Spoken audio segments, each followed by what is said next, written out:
성추문에 휘말린 방송인 고영욱 씨에게 징역 5년이 선고됐습니다. 게다가 10년 동안 전자발찌를 착용하라는 명령도 내려진 상태인데요. 이 기존의 예상보다 더 무거운 판결에 이번 사건이 어떻게 전개될지 관심을 모으고 있습니다. 스포츠한국 안진용 기자 모셔서 자세한 소식 나눠볼게요. 안녕하세요. 네, 안녕하세요. 네, 어제 선고 공판이 있었죠. 재판 네네. 결과부터 먼저 전해주시죠. 네, 고영욱 씨는 미성년자 성폭행 및 성추행 혐의로 기소됐습니다. 바로 어제였죠. 서울 서부지방법원에서 열린 선고 공판에서 재판부는 징역 5년에 신상정보 공개 및 고지 7년, 그리고 위치 추적 전자장치 부착 10년을 명령했습니다. 연예인을 대상으로 한 재판의 경우 집행유예에 그치는 경우가 많았는데요. 이번에는 이례적으로 중형이 내려져 대중이 받는 충격은 그만큼 더 컸습니다. 예, 이례적이라고 말씀을 해주셨습니다. 네. 이러한 판결이 내려진 이유는 어떤 게 있을까요? 사실 고영욱 씨는 동종 전과가 없습니다. 네. 때문에 예상보다 형량이 무겁다는 의견도 적지 않은데요. 이에 대해 재판부는 동종 전과가 없지만 범행의 수단과 방법이 유사하거나 일치하며 검찰의 조사를 받는 과정에서 한 차례 더 범행을 저지른 것으로 보아 습병 및 재범의 위험성이 있다고 판시했습니다.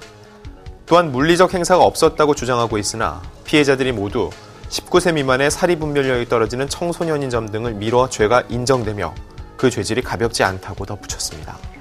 네, 징역 5년형의 전자발찌 부착 명령도 내려진 상태죠. 네네.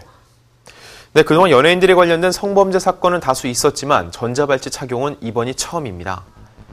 전자발찌 부착 기간은 형량에 따라 정해진 범위 내에서 결정되는데요. 이 기간 동안에는 법원이 정하는 준수사항을 반드시 지키며 생활해야 됩니다.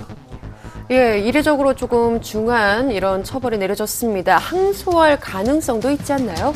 형사사건의 경우 선고 후 일주일 내에 항소할 수 있습니다.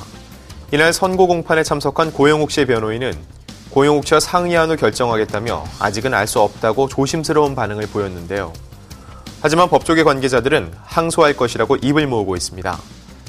당초 고영욱 씨가 억울하다며 주장했던 부분이 1심 재판 과정에서 대부분 받아들여지지 않았고 형량 또한 무겁기 때문에 항소를 통해 형량을 줄이려는 노력을 기울일 가능성이 크다고 볼 수 있죠. 네. 항소심에서 집행유예를 받을 확률에 대해서는 어렵다는 관측이 많은데요.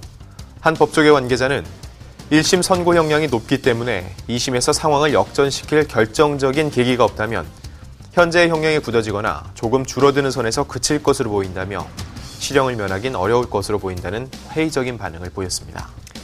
예, 지금 이런 이야기를 논하기는 조금 이릅니다만, 네네. 예, 고영욱 씨 연예계 복귀가 과연 가능할까? 워낙 형량이 중하니까요. 어떻게 보시나요?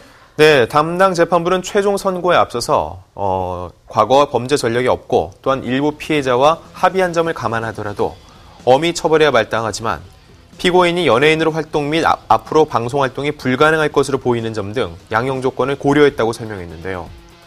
이는 재판부가 사실상 고영욱 씨의 연예계 퇴출을 염두에 둔 판결을 내렸다는 의미로 해석할 수 있습니다. 고영욱 씨가 형량을 마치고 출소하더라도 10년간 전자발찌를 착용해야 되기 때문에 이 기간이 끝날 때까지 고영욱 씨의 연예 활동은 불가능하다고 봐야 되는데요. 법적인 죄값을 모두 치르더라도 국민정서법이 남아 있습니다. 네. 미성년자를 대상으로 한 성범죄였던 터라 대중이 그를 받아들여 줄지 여부도 미지수입니다. 이에 대해 또 다른 연예계 관계자는 고영욱은 대중에게 웃음을 주는 방송인이었다. 죄질이 좋지 않은 사건에 연루된 터라 그를 보며 대중이 웃음 짓기는 어려울 것이라며 복귀하게 되더라도 활동폭은 좁을 수밖에 없다고 내다봤습니다. 예, 이번 사건을 보고 룰라의 몰락이라는 말까지 나오고 있습니다. 룰라 멤버들이 상당수가 좀 순환을 겪었죠? 예, 맞습니다. 고영욱 씨가 속했던 룰라는 1990년대를 풍미한 그룹이었는데요. 룰라 출신의 남성 멤버들이 각종 사건에 휘말리며 옛 팬들을 안타깝게 만들고 있습니다. 고영욱 씨 외에 또 다른 멤버인 신정환 씨는 각종 예능 프로그램에서 활발히 활동하던 중 해외 원정 도박 사건에 휘말려 아직까지 재기하지 못하고 있고요. 이상민 씨는 현재 재기에 연예 활동을 시작했지만 과거 몇몇 사건에 휘말리며 연예계를 떠나 있었습니다. 룰라의 각 멤버들이 구설에 오르는 것을 이렇게 직접 연관시켜 이야기할 수는 없지만 한때 대중의 사랑을 받았던 스타들의 몰락을 바라보는 팬들의 마음 또한 편치 않을 겁니다. 예, 앞으로 이번 사건이 연예계에는 어떤 영향을 미치게 될까요?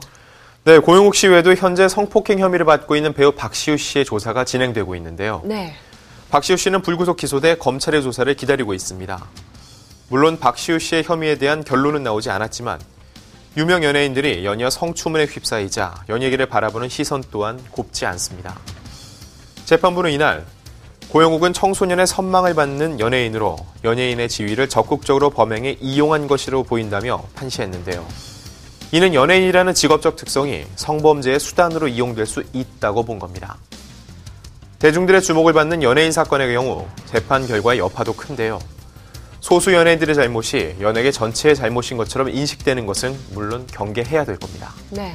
또한 과거 몇몇 연예인들이 일명 꽃뱀에 의한 피해를 입었던 것처럼 이를 역이용한 사건이 발생하지 않을지 우려하는 목소리도 조금씩 나오고 있습니다. 예, 연예계 사상 유례 없는 성추문 사건 그리고 중형의 고영욱 씨에 대한 세간의 이목이 집중되고 있습니다. 어제 판결 이후 일주일 내로 항소를 할 수 있다고 하니까요. 고영욱 씨가 어떤 결정을 내리게 될지 좀 더 지켜봐야겠죠. 오늘 이야기 여기서 줄이겠습니다. 지금까지 스포츠한국 안진용 기자와 함께했습니다. 고맙습니다.